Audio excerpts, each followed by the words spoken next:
শুভ দুপুর বন্ধুরা। আর আজকে ওয়েদারটা যে কি আমি নিজেই ভেবে পাচ্ছি না।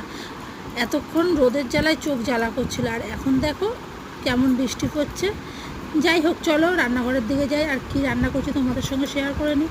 গরম গরম এক গামলা ভাত আর ছোলা দিয়ে কচুর শাক করেছি। কচুর শাকটা আমাদের খেতে সবার খুব ভালো লাগে, আমার মা খায় না অবশ্য। একদম শুকনো শুকনো করে করেছি, কেমন লাগলো তোমাদের কমেন্টে জানিও। আর ডাল সিদ্ধর সঙ্গে একটু সরষের তেল, কাঁচা লঙ্কা পেঁয়াজ দিয়ে খেতে কিন্তু দুর্দান্ত লাগে। তার সঙ্গে পাঁপড় ভাজা নিয়ে নেবো। আর যত ছোটো, ও তো মাছের ঝোল খায় না, তাই ওর জন্য কাতলা মাছ আর ভোলা মাছ ভাজা করেছি।